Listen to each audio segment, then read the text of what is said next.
Hello, Lollypoppers, and welcome to another episode of Lollypop's Speed Art. I'm your host, as always, Lollipop081MLE here today. And if you cannot tell by the title,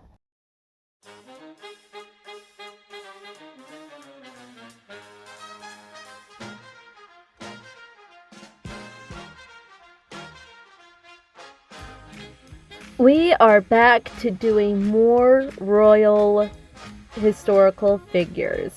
Now, if you guys have been on my channel for a while, you know I do a lot of historical royals in my speed art episodes.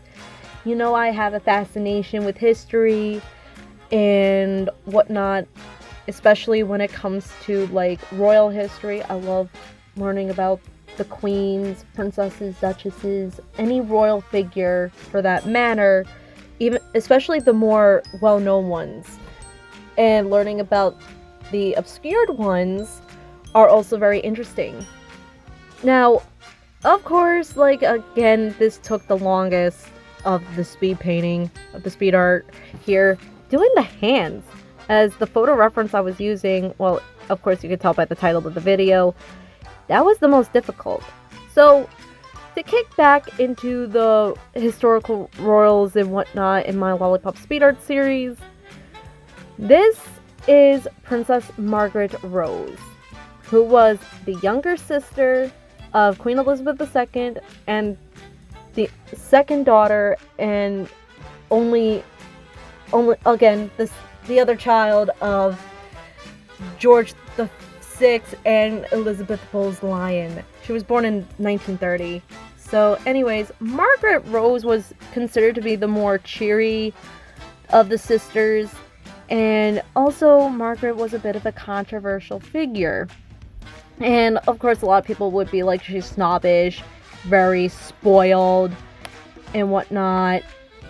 And she was informal at some points, but hey, that's not a problem. She was far too intelligent, according to an acquaintance of her named Gord Vidal.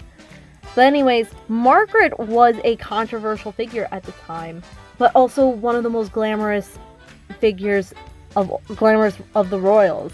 She was known for her glamour, her fashion sense. She was beautiful with vivid blue eyes. She enjoyed socializing with high society and young aristocrats, and she was often featured at balls, parties, even nightclubs. And here are the photo references I used, one for her pose and one for her outfit and hairstyle, obviously. So to continue on, we know that she had a long-term romance with Peter Townsend, who was the group captain at the time. And when she tried to get permission to marry Townsend because he was a divorcee, the church did not want to do it.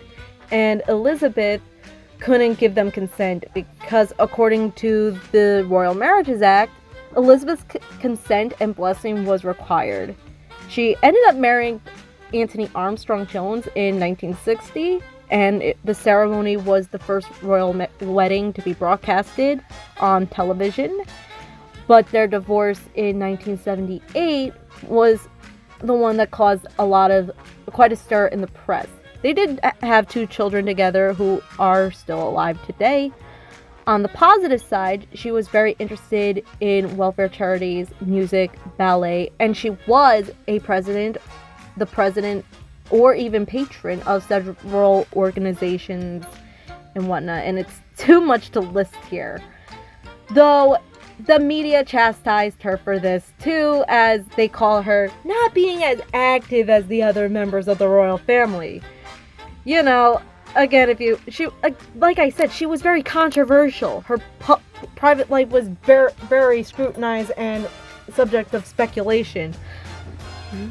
It does remind you of today's events going on with the royal family versus Harry and Meghan Markle. But we're not here talking about that today. So, in later life, she also suffered from a lot of ill health as a result of years of smoking, which resulted in part of her lung being removed, which parallels that of her father, King George VI. And though she did quit smoking, she still drank. as well as a lot of other physical health issues and whatnot, which led to basically affecting her mobility. And also with the strokes, it left her with partial vision and paralysis.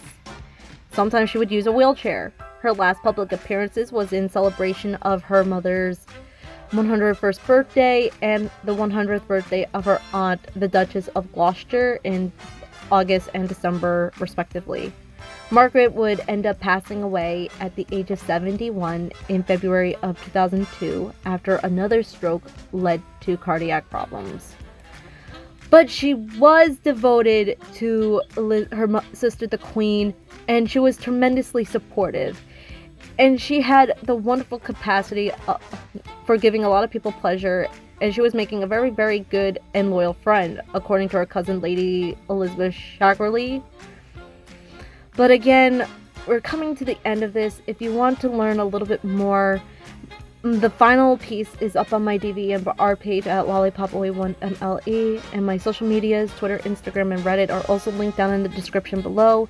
Please subscribe to my channel and ring the bell for notifications as I post videos like this and Lollypop Sings and Lollypop Discusses twice a month, Fridays and Saturdays. But April is art month, so you're gonna get videos twice a week, Fridays and Saturdays. So I hope to see you next time. Peace, y'all!